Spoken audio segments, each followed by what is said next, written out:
Mr. Grossi, thank you so much for joining us. It's a great pleasure. Thank you. Given everything that is happening around the world and the current perception of the United Nations, why do you want the top job? Because we need to restore the credibility, the centrality of the UN, which was created more than 80 years ago precisely to protect and to preserve international peace and security. We are living at a time where multiplication of war and conflict is prevalent. And we see a gap, a deficit, where the UN is not present at the table. It is not actively involved in peace negotiations. So based on my own experience as Director General of the IEEA, where I have been and I am still engaged in some of those, I believe that it is not an impossible job, as many say. Has the role evolved? How has the job of Secretary General evolved? Together with the world, and not always in an easy way. Obviously, the scope, the mandate, whilst being basically the same as defined in the UN Charter, has grown in synchronicity with the international agenda. Although the Charter refers to development or to human rights, the dimension of these activities has been transformed with a number of processes that we've known in the 1950s, in the 1960s, with the decolonization process, the growth of actors which were marginal in the beginning, like China, for example, central in international life these days, together with countries from the global south. And of course, central economies and the industrialized countries. But we see a panoply, a spectrum of actors, players that have come to the fore. Does that mean that the role of the Secretary General is less important? I would say on the contrary. And why? We see these new platforms, these new groups, the BRICS, the Shanghai Cooperation Organization, the G7, the G20, so many that have appeared, which is not bad at all, because this is also a reflection of new modules of international expression. But we still need one, and it's the only one, where everybody is represented, where every voice, every angle, every perspective of a problem is contemplated, and with the mandate and competences that the Charter of the UN gives to the different organs. That doesn't mean there are no problems or there haven't been deficiencies along the way, but in its evolution, the world will always need this unique global platform. You've spoken a lot about impartiality and balance, especially with the big countries, the P5, and small developing nations. How do you get them all on the same page when reform is such a big part of what needs to happen right now? Impartiality means being an actor that is useful for all.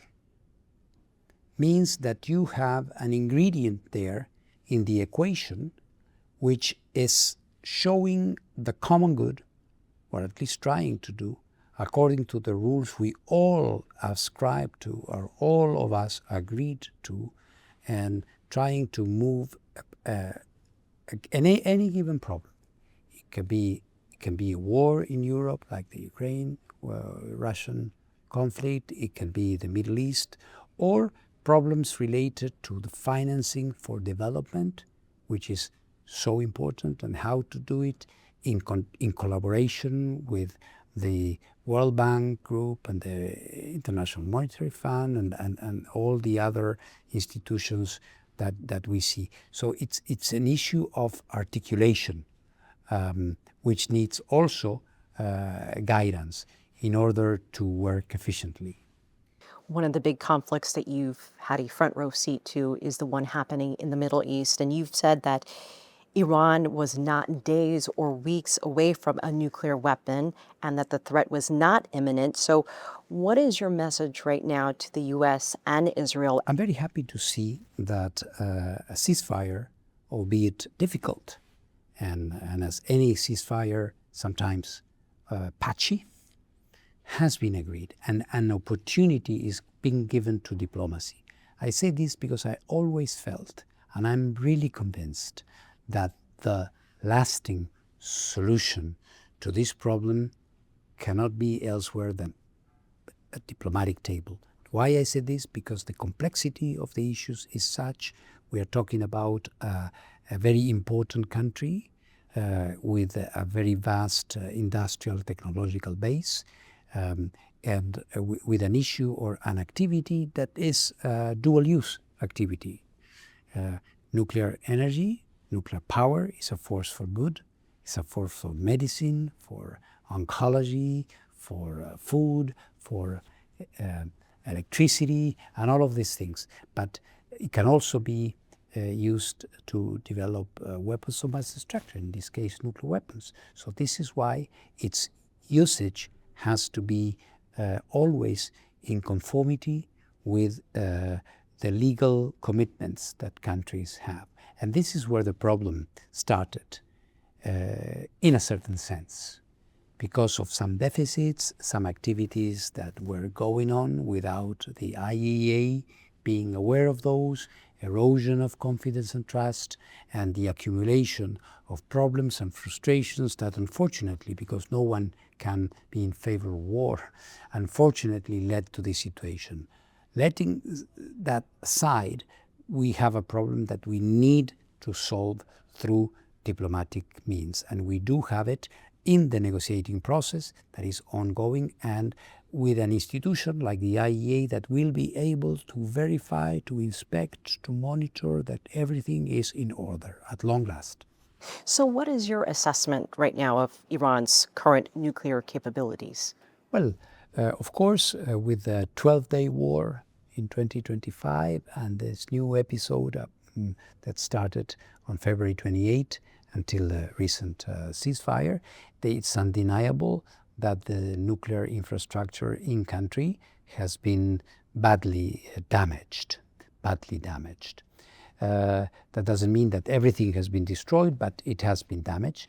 The important thing is how we tackle the still outstanding issues that are there. And by this, what I mean? I mean the 440 kilograms of highly enriched uranium, which is uranium that is very, very close to the level that you would need to manufacture a nuclear warhead, which Iran had accumulated in great amounts without having a very obvious need.